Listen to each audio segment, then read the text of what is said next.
Bonjour tout le monde. Over the last week, we've seen significant changes in what COVID-19 means for the country. Every day, we've had new updates for Canadians. On a mis en place de nouvelles restrictions de voyage pour ralentir la progression du virus.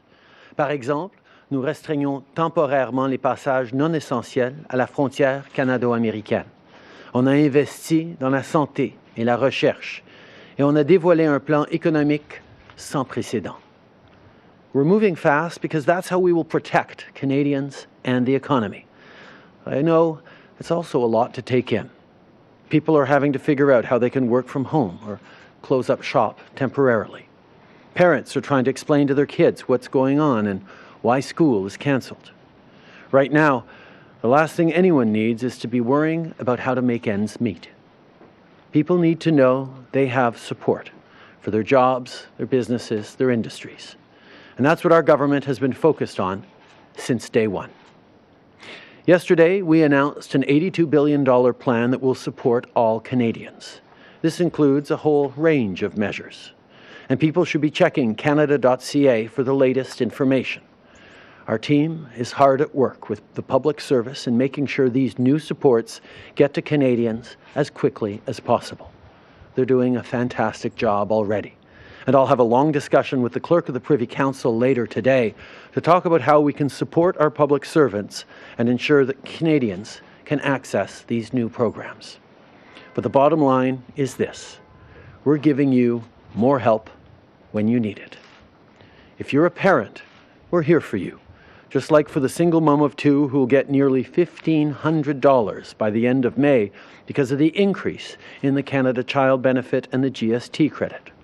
If you're worried about making ends meet, we've got your back, just like for the family that was concerned about their mortgage and now doesn't have to make payments for the next 6 months.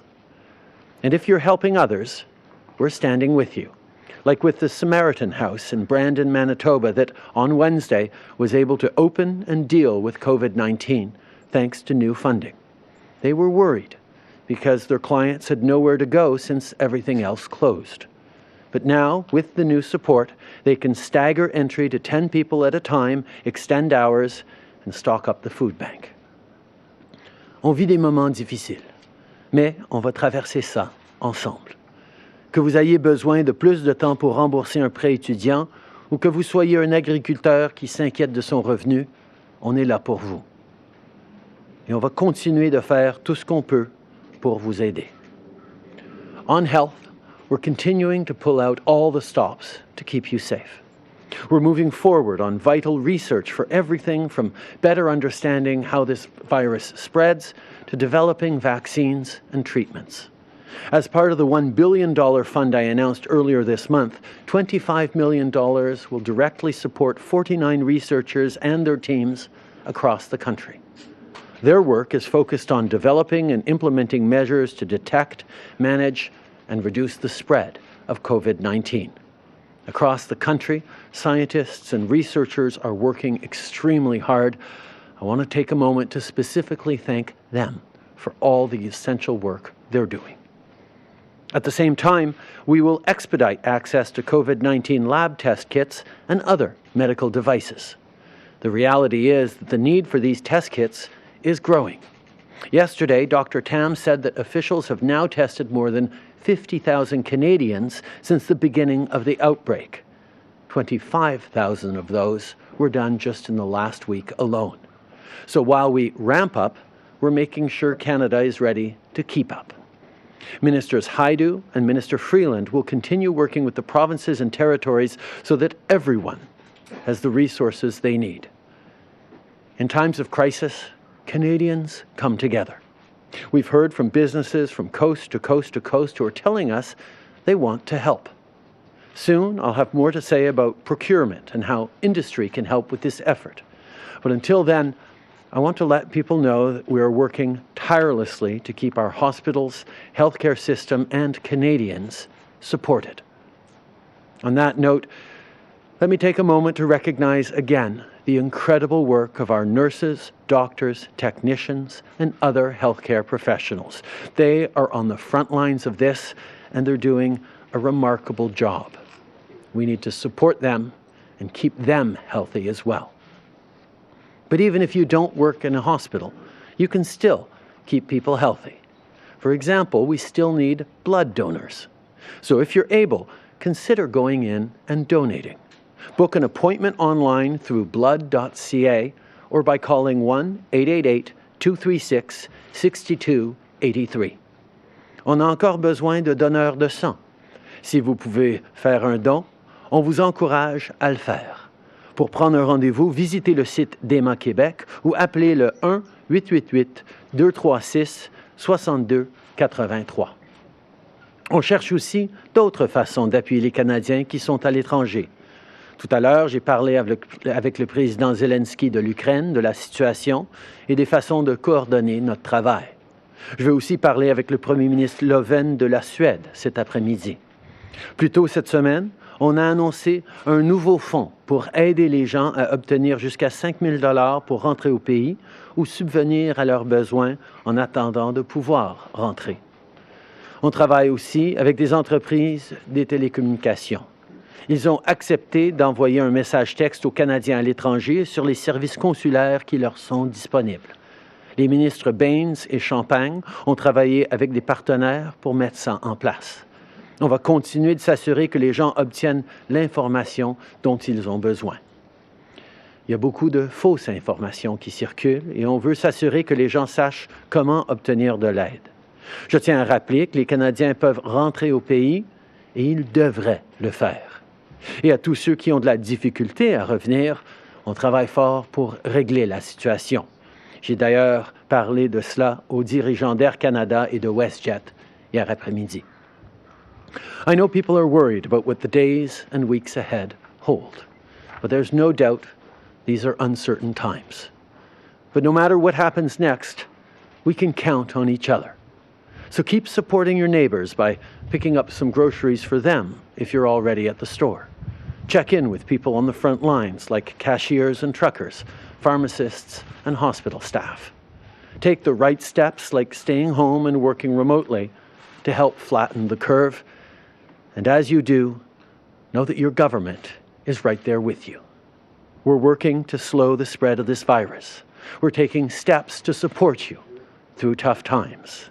There is nothing we won't do to keep you safe and to protect your health. Thank you. Merci tout le monde. I'm now happy to take your questions.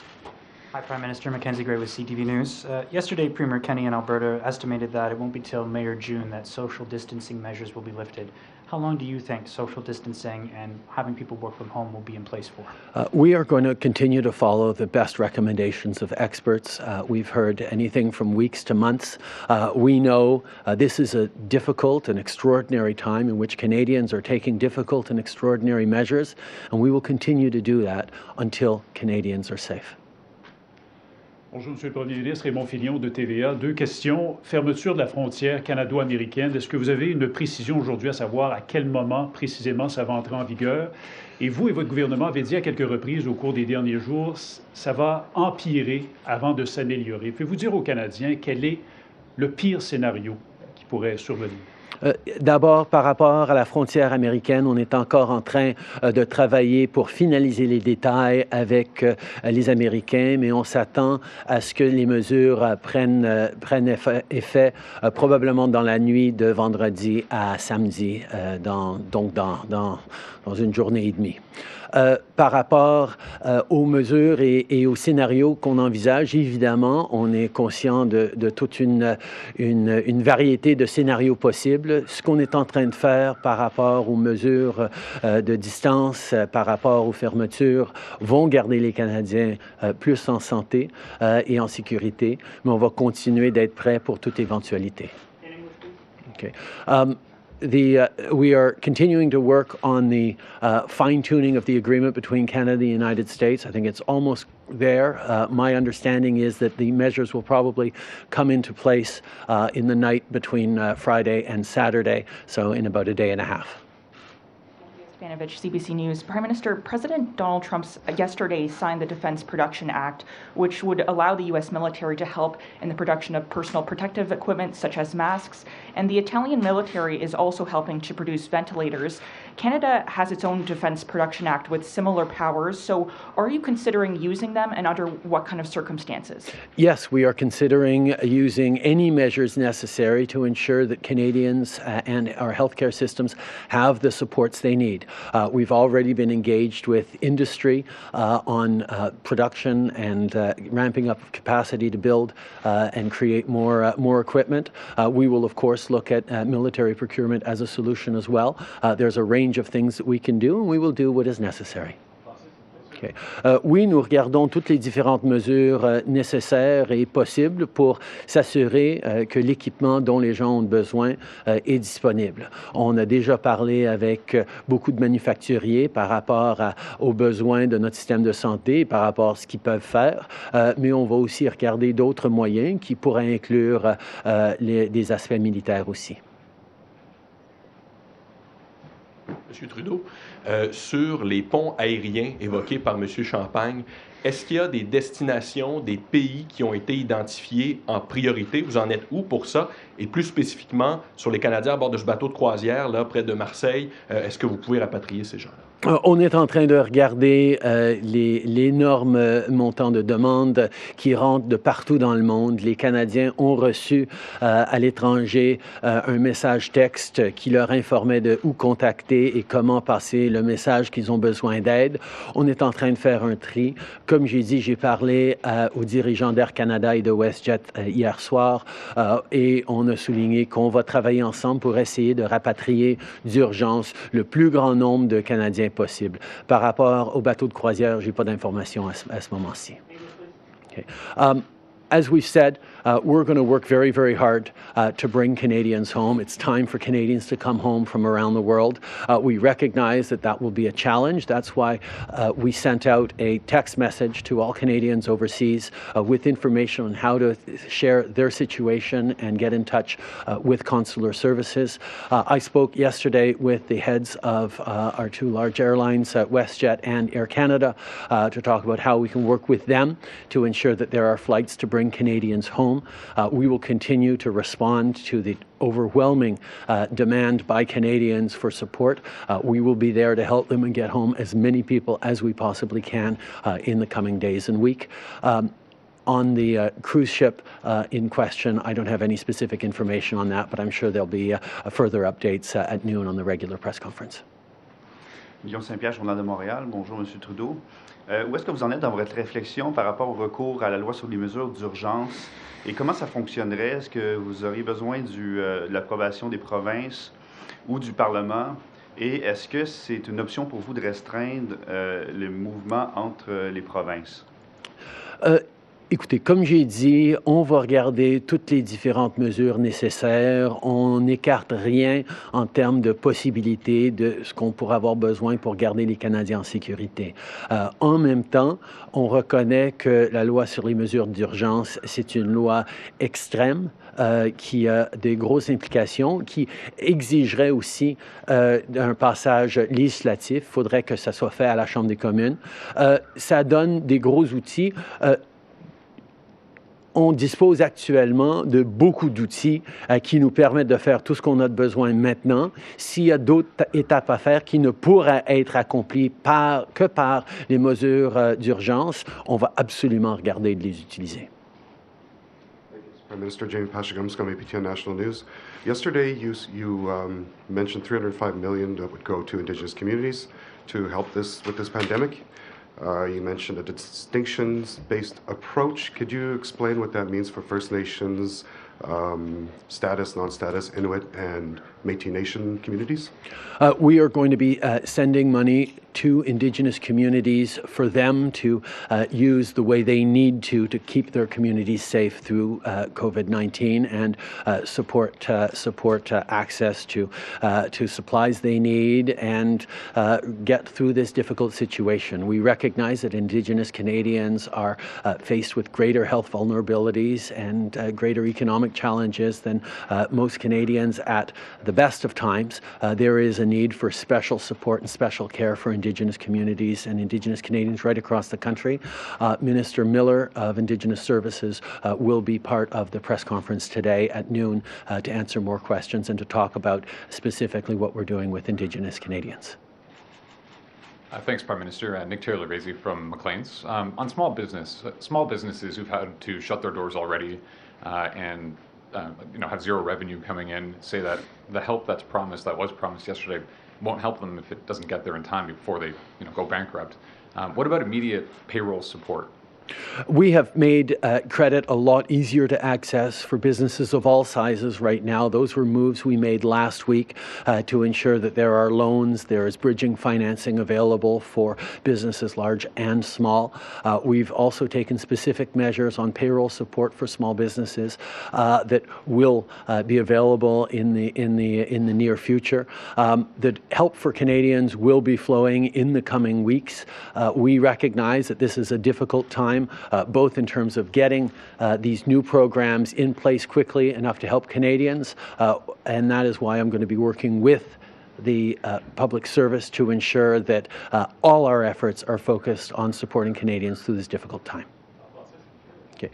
Nous reconnaissons que les petites entreprises font face à des défis particuliers. C'est pour ça qu'on a annoncé des mesures hier pour aider. Mais on avait aussi annoncé de l'accès au crédit la semaine passée qui va être plus facilité pour aider ces entreprises qui font face à des moments difficiles immédiatement. L'aide pour les Canadiens qui ont besoin de sources de revenus va venir dans les semaines à venir. On reconnaît qu'on fait tout ce qu'on peut pour que ça se passe le plus vite possible, mais évidemment, c'est des nouveaux programmes qu'on est en train de mettre en place au gouvernement. C'est pour ça qu'on travaille avec la fonction publique pour pouvoir livrer tout ça. Thank you. We'll now go to the phone for a few questions. Thank you. Merci. The first question is from Marika Walsh from the Globe and Mail. Please go ahead. À vous la parole. Hi, Prime Minister. I'm wondering what your message is to retirees who are seeing their savings dramatically hit by changes in the market. Is the government looking at, for example, supplementing OAS or GIS, or is there anything that you will be doing for them? Recognize that the market disruptions are massive, and many Canadians have seen their retirement savings and pensions reduced significantly. We will be taking measures to ease the impact of that. We know that our seniors have worked hard all their lives to be able to retire in comfort, and there is a lot of anxiety there. That's why we will be there for our seniors as well. Thank you. Merci. La prochaine question est de Mélanie Marquis de la presse. À vous la parole. Please go ahead. Merci. Bonjour, M. Trudeau. Vous avez annoncé hier dévoiler un plan d'aide costaud. Quels sont les scénarios de travail à partir desquels vous planchez? Par exemple, à combien d'hospitalisations est-ce qu'on s'attend à l'ensemble du pays? Combien de pertes d'emploi? Combien de victimes? Est-ce que vous pourriez nous donner quelques chiffres, s'il vous plaît? On est en train de regarder évidemment un éventail de scénarios, de se préparer pour un éventail de scénarios. On espère que ce sera le moins possible, et c'est exactement ce qu'on veut contrer avec les mesures qu'on est en train de prendre maintenant, que ce soit au niveau d'encourager les gens de rester chez eux, encourager les gens de travailler de la maison, d'aider les gens à pouvoir avoir des sources de revenus s'ils ne peuvent pas travailler. On veut passer à travers avec le moins d'impact possible et le moins d'hospitalisation possible. On est prêt quand même à des éventualités plus sévères, mais tout ce qu'on est en train de faire est ancré sur l'idée qu'on va pouvoir éviter les pires scénarios. Thank you. Merci. And the question is from Hélène Buzetti from Le Devoir. À vous la parole. Oui, bonjour, M. Trudeau. Il y a plusieurs personnes qui sont coincées à l'étranger en ce moment et qui demandent de l'aide pour revenir et qui étaient parties en voyage récemment alors que la pandémie était déjà en vigueur. On entend déjà parler des gens qui disent qu'il y avait peut-être eu de l'insouciance de leur part Vous, qu'en pensez-vous? Et est-ce qu'on doit quand même déployer des ressources de l'État pour les ramener? Je pense que ce qu'on est en train de faire maintenant, c'est d'essayer d'aider tous les Canadiens. On ne va pas porter de jugement sur les gens, on va essayer tout simplement de les aider. C'est pour ça qu'on est en train de travailler avec les transporteurs aériens pour faciliter le retour de Canadiens de partout dans le monde dans une situation difficile. Okay. We're focused on bringing Canadians home. We're focused on trying to get our air operators to facilitate more flights to get Canadians home. We recognize that this is a very difficult and exceptional situation, and we're just going to be here for each other.